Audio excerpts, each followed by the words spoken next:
Hello friends, कैसे हैं आप सब लोग। आई होप आप सब लोग बिल्कुल ठीक होंगे। चलिए शुरू करते हैं आज की क्लास। आज की क्लास में डिस्कस करेंगे सीटीपी का बहुत ही इम्पोर्टेंट टॉपिक जो कि हमेशा एग्जाम में पूछा जाता है। इस टॉपिक से आपके दो नंबर, दो से ज़्यादा ही नंबर, इनफैक्ट हम कहें तो दो से ज़्यादा आपके इस टॉपिक से नंबर क्लियर हो जाएंगे, क्योंकि ये ऐसा टॉपिक है, इस टॉपिक से हमेशा एग्जाम में क्वेश्चन पूछे जाते हैं। ठीक है, तो जो आज का टॉपिक है वो है आपका जेंडर और पोर्टफोलियो। ठीक है, लिंग यानी कि जेंडर और पोर्टफोलियो। ये जो जेंडर है और पोर्टफोलियो, पोर्टफोलियो से भी आपका 1 से 2 नंबर का क्वेश्चन पूछा जाता है और जेंडर से भी आपका 1 से 2 नंबर कन्फर्म में पूछा जाता है। तो कम से कम 2 से 4 नंबर आपका यहाँ से क्लियर हो जाएगा इस टॉपिक से। तो ये जो टॉपिक है बहुत ही इंपॉर्टेंट है, इस टॉपिक को बहुत ध्यान से देखिएगा ताकि 2 नंबर आपके, 2 से ज़्यादा इनफैक्ट हम कहें तो आपके नंबर यहाँ से क्लियर हो जाए, क्योंकि ये ऐसा टॉपिक है, इस टॉपिक से आपका क्वेश्चन हमेशा एग्जाम में पूछा जाता है, चाहे आपका एक ही नंबर का क्वेश्चन क्यों ना पूछा जाए, पूछा जाएगा जरूर। मैक्सिमम जो उम्मीद है इसमें 4 नंबर के क्वेश्चन आ सकते हैं, लेकिन अगर हम कम से कम मान के चलें तो कम से कम 2 नंबर और ज़्यादा से ज़्यादा आपके 3 से 4 नंबर के क्वेश्चन आ सकते हैं आपके सीटेट के एग्जाम में। तो बहुत ही इंपॉर्टेंट टॉपिक है, क्लास को शुरू से लास्ट तक देखिएगा ताकि जितने भी पॉइंट है आपके जेंडर और पोर्टफोलियो से ये आपके क्लियर हो जाए। ठीक है, इससे रिलेटेड जितने भी क्वेश्चन आंसर हैं वो हम कल की क्लास में डिस्कस करेंगे। आज जो है इनके बारे में डिस्कस कर लेते हैं कि आपका जो लिंग यानी जेंडर क्या है, पोर्टफोलियो क्या है, और ठीक है, ताकि जो है यहाँ से आपके सारे जो थ्योरी है वो क्लियर हो जाए, सारे पॉइंट क्लियर हो जाए, ताकि आपका जो क्वेश्चन आंसर है वो सॉल्व करने में आपको आसानी होगी। ठीक है, तो देखते हैं आज की क्लास का। और हाँ, अगर चैनल पर नए हैं तो चैनल को सब्सक्राइब कर लीजिएगा, क्योंकि तैयारी आपको एग्जाम तक चलने वाली है। तो आज 2 टॉपिक आज की क्लास में क्लियर हो जाएंगे, एक आपका जेंडर, लिंग, ठीक है, लिंग यानी कि जेंडर, और दूसरा है पोर्टफोलियो। अब ये दोनों को देखते हैं कि जो आखिर लिंग या जेंडर है ये क्या है और ये पोर्टफोलियो क्या है। ठीक है, इन दोनों के बारे में डिस्कस कर लेते हैं। सबसे पहले देखते हैं लिंग यानी कि जो जेंडर है ये क्या है। ठीक है, लिंग की अगर बात करें, जेंडर की बात करें, तो 2 चीज़ें सामने निकल के आती हैं, 2 चीज़ों से जो है ज़्यादा क्वेश्चन पूछा जाता है। पहला आपका जैविक अवधारणा से और दूसरा सामाजिक अवधारणा। ये जो बायोलॉजिकल कॉन्सेप्ट है यहाँ से एक क्वेश्चन पूछा जाता है और दूसरा पूछा जाता है सोशल कॉन्सेप्ट से। ठीक है, इन दोनों से पूछे जाते हैं, मतलब इन दोनों को मिलाकर अगर लिंग की बात करें तो एक आपका जो है जैविक अवधारणा है, दूसरा सामाजिक अवधारणा। बात करें अगर जैविक अवधारणा यानी बायोलॉजिकल की, तो ये जैविक अवधारणा से समझ सकते हैं कि जो जैविक अवधारणा मतलब ये जो लिंग है, जेंडर है, वो बायोलॉजिकल कॉन्सेप्ट है। ठीक है, ये जो है ये एक तरह से गॉड गिफ्टेड है, यानी गॉड के द्वारा बनाया गया जो है एक बायोलॉजिकल कॉन्सेप्ट है। और दूसरा सामाजिक अवधारणा जो कि जो है सोशल कॉन्सेप्ट है, यानी समाज के द्वारा जो है ये निर्धारित किया जाता है कि ये बच्चा क्या करेगा क्या नहीं करेगा। ठीक है, एक होता है लिंग, जो भगवान जो है यानी कि जो गॉड गिफ्टेड होता है, वो जो है होता है कि आप जो है मैन हैं और आप वीमेन हैं। ठीक है, एक आप लड़की हैं, आप लड़का, नहीं ये लड़का है ये लड़की है, ये जो है जैविक अवधारणा होता है। और दूसरा होता है सामाजिक अवधारणा, यानी कि आप लड़का हैं तो ये काम कर सकते हैं, आप लड़की हैं तो ये काम कर सकते हैं, लड़की हैं तो आप ये नहीं कर सकती हैं, लड़के हैं तो आप ये नहीं कर सकते हैं। ये समाज के द्वारा अवधारणा है, सामाजिक जो है कॉन्सेप्ट है, यानी ये कह सकते हैं कि सोशल कॉन्सेप्ट है। ठीक है, तो 2 चीज़ों पे जो है लिंग काम करता है, एक जैविक अवधारणा, दूसरा सामाजिक अवधारणा पे। जेंडर स्टेरियोटाइप और जेंडर बाइस यानी लैंगिक रूढ़िवादिता और लिंग पक्षपात या लैंगिक पूर्वाग्रह से आपके क्वेश्चन पूछे जाते हैं हर सीटेट के एग्जाम में। यहीं से आपके क्वेश्चन पूछे जाते हैं और यही आपको समझने की जरूरत है। ठीक है, अगर आप जेंडर स्टेरियोटाइप और जेंडर बाइस यानी कि लैंगिक रूढ़िवादिता और लिंग पक्षपात यानी कि लैंगिक पूर्वाग्रह अगर आप अच्छे से समझ जाते हैं तो आपको आसानी होगी आपके क्वेश्चन सॉल्व करने में। यही 2 चीज़ें आपको समझनी है कि लैंगिक रूढ़िवादिता क्या है और लैंगिक पूर्वाग्रह क्या है। ठीक है, तो अगर आप इस क्लास को शुरू से लास्ट तक देखते हैं तो आपको चीज़ें आसानी से क्लियर हो जाएंगी, ये जो लैंगिक रूढ़िवादिता क्या है और लैंगिक पूर्वाग्रह क्या है, क्योंकि यहीं से क्वेश्चन बनते हैं और यही आपको समझना है। आप देखते हैं सबसे पहले कि लैंगिक रूढ़िवादिता यानी कि जेंडर स्टेरियोटाइप है क्या। ठीक है, जब किसी व्यक्ति, जाति, वर्ग या वस्तु के बारे में कोई ऐसी धारणा बन जाती है जो वास्तविकता से परे हो तो उसे रूढ़िबद्ध धारणा कहेंगे। ठीक है, जब कोई भी व्यक्ति होता है, ठीक है, वो उसमें उसके जाति, वर्ग या किसी वस्तु के बारे में कोई एक ऐसी धारणा बना देते हैं लोग जो कि जो वास्तविकता है उससे परे, उससे अलग है। ठीक है, वही क्या कहलाती है आपकी रूढ़िवादिता कहलाती है, सिंपल सी बात कहें तो।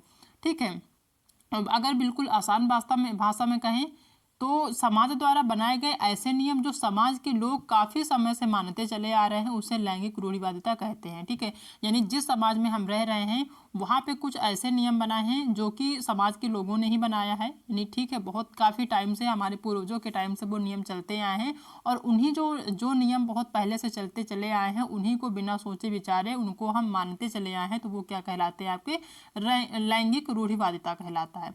यानी कोई नियम है, जैसे कि पहले से, बहुत पहले से नियम बनता चला आया है कि लड़कियां खाना बनाएंगी, लड़के खाना नहीं बनाएंगे, ये एक जो है रूढ़िवादी है, ठीक है। ये बहुत पहले से, बहुत पुराने टाइम से, हमारे पूर्वजों के समय से चला आया है कि जो लड़कियां हैं वो वही खाना बनाएंगी, लड़के नहीं बनाएंगे। जैसे ही लड़कियों का जन्म होता है समाज में, उनको निर्धारित कर दिया जाता है कि आपका काम खाना बनाना है, बाहर का काम करना नहीं है, और लड़कों का काम बाहर का है, खाना बनाने का नहीं है।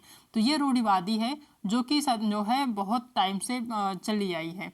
तो ये क्या कहलाती है आपकी लैंगिक रूढ़िवादिता कहलाती है, सिंपल और आसान भाषा में, ठीक है। जो कि बहुत सारे नियम हैं समाज में, ना सिर्फ खाना बनाने की बात करें, लड़कियों लड़कों में बहुत सारे अंतर देखने को मिलते हैं।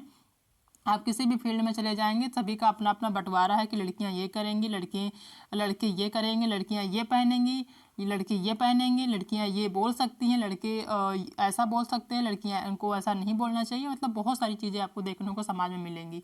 ये जो है समाज के द्वारा बनाए गए नियम होते हैं, जो समाज जो है बहुत पहले से समाज के लोग उसको पालन करते हुए चले आते हैं, और वही जो है चीज़ें देखने को मिलती हैं, ठीक है। अगर एग्जाम्पल की बात करें कि जैसे जो है महिलाओं को घर के काम करने चाहिए, ये जो है समाज में एक नियम बना है, यानी बहुत पहले से ही एक नियम चली आई है, प्रथा चली आई है कि जो महिलाएं हैं वो घर का काम करेंगी और जो पुरुष हैं वो बाहर के काम करेंगे, ठीक है। यानी महिलाओं को घर का ही, यानी महिलाओं को घर का ही काम करना चाहिए, और जो पुरुष हैं उनको बाहर का काम करना चाहिए।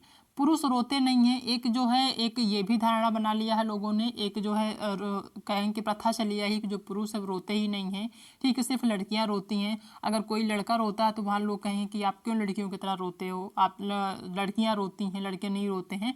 तो ये जो है बहुत पहले से चीज़ें चली आई हैं। तीसरा कि महिलाएं गणित में कमज़ोर होती, एक जो है बहुत ज़्यादा ये प्रचलन में है कि किसी भी क्लास में, किसी भी विद्यालय में देखा जाए, वहाँ पे जो लड़कियाँ होती बहुत कम मैथ पढ़ती हैं, ठीक है। उनके माइंड में शुरू से ही, बचपन से ही जो है ये डाल दिया जाता है कि जो लड़कियाँ होती हैं वो गणित में कमज़ोर होती हैं, आप गणित मत लो क्योंकि आप नहीं पढ़ पाओगे। पहले से ये चीज़ें जो है दी जाती है बच्चे के दिमाग में, बच्चियों के दिमाग में। तो वहाँ पर ये चीज़ जो है समाज में ही है, ये बहुत पहले से, यानी भगवान के द्वारा प्रदत्त नहीं है। भगवान ऐसा नहीं कहते हैं, यानी गॉड ऐसा नहीं कहते हैं, प्रकृति ऐसा नहीं कहती है कि जो है महिलाएं इस चीज़ में कमज़ोर हैं। महिलाएं किसी भी फील्ड में कमज़ोर नहीं है, कुछ भी कर सकती हैं, लेकिन समाज में ये धारणाएं बनी हैं कि महिलाएं ऐसा नहीं कर सकती, महिलाएं गणित में कमज़ोर होती, महिलाएं गणित नहीं पढ़ सकती हैं। तो ये होता है आपकी लैंगिक रूढ़िवादिता। चीज़ें समझ में आ गई होंगी।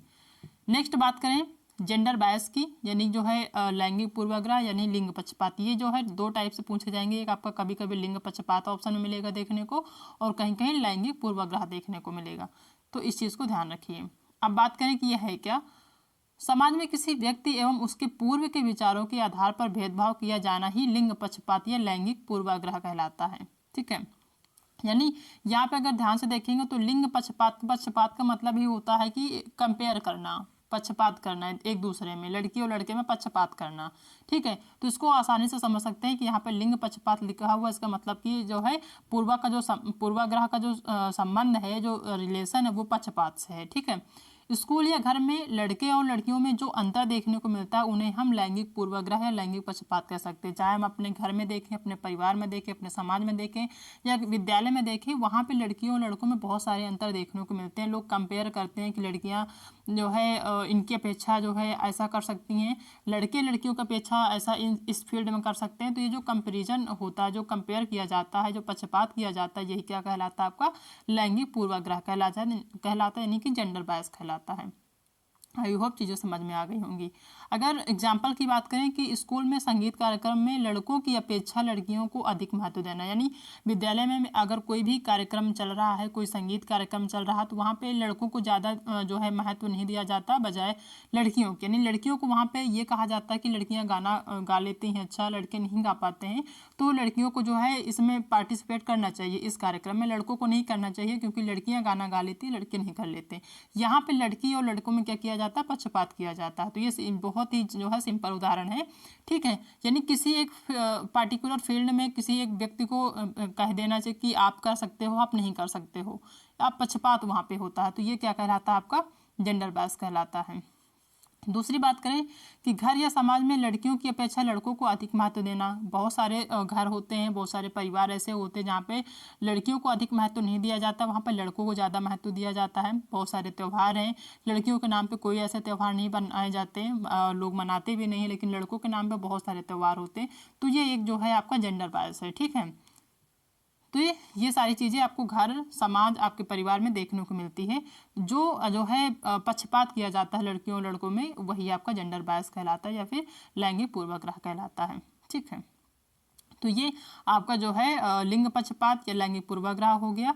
और ये आपका लैंगिक रूढ़िवादिता, यानी जो चीज़ें समाज में पहले से चली आई हैं, जो नियम पहले से लोग बनाए हैं, उन्हीं को लोग पालन करते चले आए हैं, उन्हीं नियमों को जो है उन्हीं नियमों को देखते हुए चलते हैं, इस तरह से कहें तो, ठीक है। तो वो क्या कहलाता है, लैंगिक रूढ़िवादिता कहलाता है, ठीक है। और जहाँ पे जो है पक्षपात किया जाए लड़के लड़कियों में, वो आपका लैंगिक पूर्वाग्रह कहलाता है। आपको आसानी से समझ में आ गया होगा, ठीक है। तो ऐसे ही क्वेश्चन आपको सिंपल से देखने को मिलेंगे। क्वेश्चन कैसे मिलेंगे वो हम आपको कल डिस्कस करके बता देंगे, किस टाइप के क्वेश्चन पूछे जाते हैं। नेक्स्ट जो टॉपिक है वेरी इंपॉर्टेंट, वो है पोर्टफोलियो। पोर्टफोलियो से भी एग्जाम में क्वेश्चन पूछे जाते हैं, 1 से 2 नंबर का क्वेश्चन आसानी से पूछ लिया जाता है। तो ये जो पोर्टफोलियो है ये है क्या, इसके बारे में भी देख लेते हैं। पोर्टफोलियो एक प्रकार की फाइल होती है, ठीक है। जो पोर्टफोलियो है जिसका नाम दिया जाता है वो है एक प्रकार की फाइल, जिसमें किसी भी व्यक्ति या बालक के जीवन के सभी क्षेत्रों का क्रमबद्ध तरीके से जानकारी एकत्रित करके रखी जाती है। अर्थात किसी बालक के जीवन की क्या उपलब्धियां और क्या कमियां हैं, इन सब की जानकारी एक फाइल में लिखकर और संजो कर रखी जाती है, जिसे पोर्टफोलियो कहते हैं। जैसे कि पोर्टफोलियो आप समझ गए कि एक फाइल होती है, ठीक है। तो कोई भी बच्चा जब विद्यालय में उसका एडमिशन होता है, किसी भी बच्चे का, ठीक है, तो उस विद्यालय में जब एडमिशन होता है तो एक पोर्टफोलियो होता है, यानी कि एक फाइल होती है। उसमें उस बच्चे के जो भी जानकारी है उसको क्रमबद्ध तरीके से, ठीक है, क्रम से उसके जानकारी को लिखी जाती है, ठीक है, एकत्रित करके, यानी कि उस फाइल में लिखी जाती है, ठीक है। यानी कि उसने जैसे कोई बच्चा प्राइमरी लेवल का है तो वहाँ पे टीचर देख के ही लिखेगा। अगर कोई जैसे प्राइमरी से पढ़ के जूनियर में गया है, ठीक है, यानी 1 से 5 तक की पढ़ाई करने के बाद जब वो जूनियर में गया है, तो जूनियर में जो है जूनियर का जो टीचर होगा वो प्राइमरी के लेवल पहले का जो है वो पता करेगा कि इसकी क्या उपलब्धियाँ रही हैं, क्या कुछ है, इसका बैकग्राउंड है, वो सारी चीज़ें देख के तो वो लिखेगा, तो वो हो जाएगा पोर्टफोलियो, ठीक है। अगर प्राइमरी में पोर्टफोलियो बनता है तो जो टीचर होता है वो सारी चीज़ों को एनालिसिस करेगा, बच्चे का अवलोकन करेगा कि ये क्या है, इसकी जो है बुद्धि लब्धि क्या है, ये इसकी जो योग्यता है क्या है, ठीक है, इसके अंदर कौन कौन सी कमियां हैं, कैसे चीज़ों को समझता है, कैसे पढ़ता है, वो सारी चीज़ों को पहले अवलोकन करेगा। फिर उसके बाद वो एक पोर्टफोलियो बनाएगा, एक फाइल बनाएगा, उसमें क्रमबद्ध तरीके से क्रम से सारी चीज़ें उसको मेंशन करेगा, वहाँ पे लिखेगा, ठीक है। और वो अपने ही ऑफिस यानी कि विद्यालय में ही रखता है। जब बच्चा जो है वहाँ से पढ़ाई पूरी करके नेक्स्ट क्लास में नेक्स्ट स्कूल में जाता है तो उसको पोर्टफोलियो वहाँ से सौंप दी जाती है। तो ये होता है आपका पोर्टफोलियो, ठीक है। यानी जो पोर्टफोलियो होता है उसमें बच्चे की संपूर्ण जानकारी होती है, उसकी जो भी कमियां हैं, उसकी जो भी उपलब्धियां हैं, जो उसकी जो है बुद्धिलब्धता है, यानी जो भी है उसके उससे रिलेटेड, किसी भी व्यक्ति से रिलेटेड सारी चीज़ें, जितनी भी चीज़ें होती हैं, सारी चीज़ें सारी जो है क्रमबद्ध तरीके से उस फाइल में लिखी जाती हैं, वही आपका पोर्टफोलियो होता है। तो यहाँ से एक क्वेश्चन आपका एग्जाम में पूछा जाता है, ठीक है। तो आई होप ये पोर्टफोलियो आपको समझ में आ गया होगा, ठीक है। और ये बहुत जो है इम्पॉर्टेंट है, जो कि लैंगिक रूढ़िवादिता और लैंगिक जो है लैंगिक पूर्वाग्रह है, ठीक है। ये दोनों जो टॉपिक बहुत इंपॉर्टेंट, इस टॉपिक से आपके क्वेश्चन आपको 2 से 3 नंबर का क्वेश्चन यहाँ से मिलेंगे और आपका पोर्टफोलियो से 1 से 2 नंबर का क्वेश्चन वहाँ से मिलेगा। तो कम से कम 3 से 4 नंबर का जो है क्वेश्चन देखने को मिलेगा इस टॉपिक से। तो बहुत ही इंपॉर्टेंट टॉपिक है, ठीक है। तो ये सारी चीज़ें डिस्कस करी है हमने आज की क्लास में। आई होप कि आप सबको आज की क्लास पसंद आई होगी। अगर क्लास पसंद आई तो वीडियो को लाइक करिएगा, अपने दोस्तों में शेयर करिएगा। अगर चैनल पर नए हैं तो चैनल को सब्सक्राइब करना बिल्कुल भी मत भूलिएगा। मिलते हैं नेक्स्ट क्लास में कल एक नई टॉपिक के साथ, तब तक अपना ध्यान रखिएगा।